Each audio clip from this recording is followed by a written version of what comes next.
swelling in front of the neck, which were gradually increasing in size. Now patient presented with the fever, and patient has got a multiple swellings on the right side of the neck. yes, sir.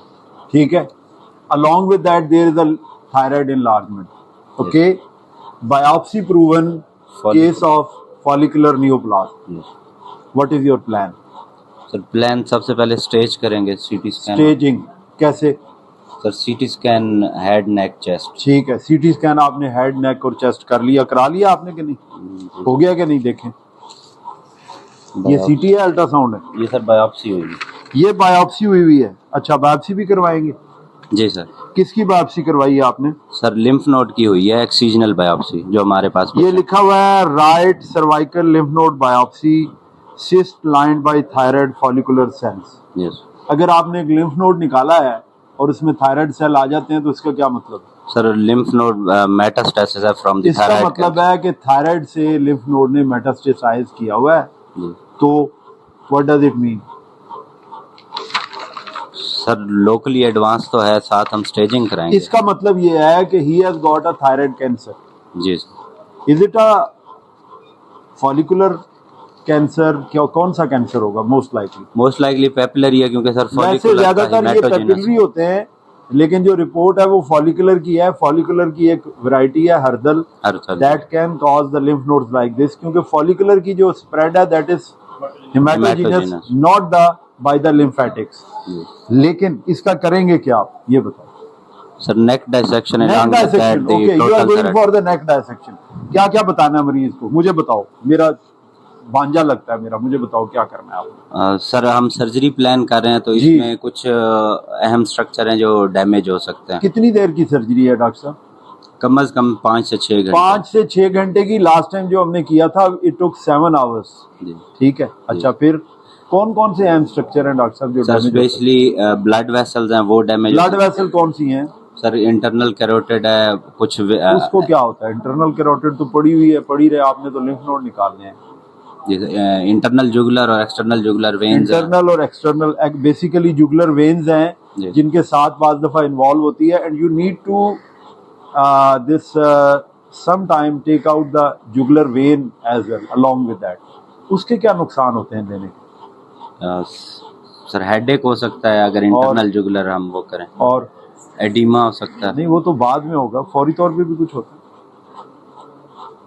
अच्छा चलें, और क्या क्या structure है जो आप कह रहे हैं? रिकरेंट लेरेंजियल नर्व डैमेज हो सकता है. रिकरेंट लेरेंजियल नर्व है. कितनी नर्वें देखते हैं आप इसमें जो बड़ी इंपॉर्टेंट नर्व है? Sir hypoglossal nerve, hypoglossal spinal accessory. एक मिनट, हाइपोग्लॉसल कहाँ आती है? सर वो ऊपर आएगी, इस जोन में आएगी, यहाँ तक. जोन 3 है या 2 का स्टार्ट है? यहाँ पे हाइपोग्लॉसल तो नहीं आएगी. हाइपोग्लॉसल कौन सी होती है? Sir 12th cranial nerve. इसमें नहीं आएगी. वो तब आएगी जब आप यहाँ जाएंगे, सब मैंडिबुलर के एरिया में जाएंगे तो हाइपोग्लॉसल आएगी, वरना नहीं आएगी. इसमें कौन सी आएगी? Spinal accessory. Spinal accessory nerve आ जाएगी, 11th नर्व. और external branch of the superior laryngeal nerve. बड़ा तू गहराई पहुंच गए. थायराइड भी तो करना है ना सर. गालिब ने कहा था इतनी गहराई में ना जाए Ghalib. Recurrent laryngeal nerve, C2 क्या main branch of the C2. ठीक है. एक्सेसरी नर्व और वागस नर्व, आंसा सर्वाइकैलिस. ये वो नर्व्स हैं जो आ सकती हैं. कुछ और भी आ सकती हैं, लेकिन ये वो कॉमन चीजें हैं जो आपको विच यू मे एनकाउंटर. ठीक है. क्योंकि खास तौर पे जब आप ये वाला ये देखें ना, इस जोन से आप जा रहे हैं तो काफी सारी चीजें हैं जो इसमें आ सकती हैं. तो you have to take out all these things. In every case of CA thyroid you go for the neck dissection? No sir. क्यों? सर लिम्फ नोड इन्वॉल्वमेंट होगी तो हम देखें, क्लिनिकली ये प्रूवन है कि अगर लिम्फ नोड इन्वॉल्वमेंट क्लिनिकली नहीं है तो आप नेक डायसेक्शन ना करें. अगर क्लिनिकली लिम्फ नोड इन्वॉल्वमेंट है तो then neck dissection has got a role. जी सर. उसके बाद क्या करें? नेक डायसेक्शन कर ली, थायराइड भी निकाल दी, आप क्या करें? बायोप्सी भेजनी चाहिए दोबारा. क्या करें? बायोप्सी भिजवा दी आपने, फिर क्या करें? फॉलो अप कैसे करेंगे? फॉलो अप सर ये डिफरेंशिएटेड थायराइड कैंसर है तो हम इसमें कोई लेवल शुरू में करवाएंगे जो पहले भी करवाए, बाद में भी TSH और थायरोग्लोबुलिन का लेवल शुरू में भी करवाएंगे, बाद में भी कराएंगे. थायरोग्लोबुलिन का लेवल स्टिल रेज आ रहा है, इसका क्या मतलब है? सर या तो इनएडिक्वेट ऑक्सीजन है या रिकरेंस। कुछ एडिक्वेट ऑक्सीजन नहीं हुई है और थायरोग्लोबुलिन का लेवल मॉनिटरिंग के लिए बहुत अच्छा है, जी सर। तो थायरोग्लोबुलिन का लेवल इसका करवा लीजिए आप, कल रखा जा सकता है, फिर भिजवा दें आज थायरोग्लोबुलिन का सर, लेवल कल के लिए रख ठीक। लीजिएगा, लेवल आज भिजवा दें सो दैट। और कैल्शियम का किस लिए करवाएंगे? सर पैराथायराइड है साथ, वो भी हम रिमूव अगर करेंगे अगर आप पैराफोलिकुलर सी सेल्स का ट्यूमर सस्पेक्ट कर रहे हैं तो फिर आप करवाएंगे, वरना नहीं करवाएंगे। ठीक। ठीक है, और क्या चीज देखेंगे बाद में? ये निकाल दिया आपने, थायराइड भी निकाल दिया, अब क्या करवाएं?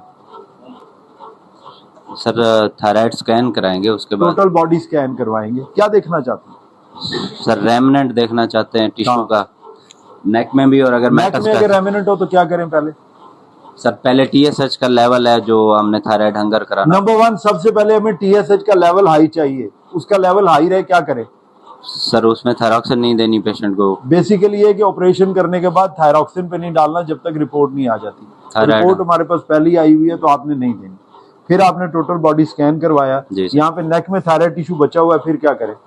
सर अब हम रेडियो आयोडीन करेंगे। पहले इसको एब्लेट करें, इतनी डोज दें कि ये एब्लेट हो जाए, because the radio iodine doses that is decreased when you take out the primary tumour, आप निकाल देते हैं तो डोज डिक्रीज हो जाती है। फिर क्या करें? दोबारा सर हम फॉलो अप पे रखेंगे, अभी थायरॉक्सिन नहीं स्टार्ट कराएंगे। थायरॉक्सिन स्टार्ट नहीं करनी, और फिर क्या करवाना क्या है? दोबारा टोटल बॉडी स्कैन करवाएं। क्या देखना चाहते हैं? सर एक तो मेटास्टेसिस। पहले क्यों नहीं देखा डॉक्टर साहब? बार बार स्कैन पे स्कैन करवाई जा रही। सर पहले तो हमने सर्जरी का फॉलो अप देखना है कि कंप्लीट हुई है नहीं, कि सर्जरी का फॉलो अप का क्या मतलब है? पहले ही देख लेते, आप टोटल बॉडी स्कैन पहले ही करवा लिया, फिर क्या? तू ज्यादा पैसे दे के पढ़ रहे हैं जी। नहीं। ये नहीं पता। देखें, जब तक थायराइड टिश्यू नॉर्मल मौजूद है, बाकी बॉडी में जहां भी मेटास्टेसिस हुई हुई है, that will not be uptaken by the radio iodine. हाँ जी, 131I जो है वो बाकी जगहों पे जाके कंसंट्रेट नहीं होगी और डिटेक्ट नहीं होगी। Metastasis can be detected only when you have totally ablated the normal thyroid tissue. उसको पहले आप एब्लेट करेंगे, चाहे आप सर्जिकली एब्लेट करें या आप बाय द रेडियोथेरेपी एब्लेट करें। जब वो एब्लेट हो जाएगा, अब आपने टोटल बॉडी स्कैन करवा लिया, और जहां पे आपको मेटास्टेसिस नजर आ गई, आपने उसको देखना है कि मेटास्टेसिस क्या करती है। ठीक है, मेटास्टेसिस आपने देख ली, अब क्या करें? मेटास्टेसिस मिल गई कहीं, उसने कहा यहाँ ह्यूमरस के ऊपर ना कहीं मेटास्टेसिस। सर स्केलेटल मेटास्टेसिस है तो हम डोज बढ़ाएंगे, दोबारा डोज बढ़ाएंगे, दोबारा से रेडियो आयोडीन देंगे, और फिर क्या करें? इसके अलावा सर हमने थायरोग्लोबुलिन लेवल करवाएं और फॉलो अप करें इस पेशेंट को। ठीक है, ठीक। लिस्ट पे रखें और थायरोग्लोबुलिन का लेवल भिजवा दें इसका। Thank you very much.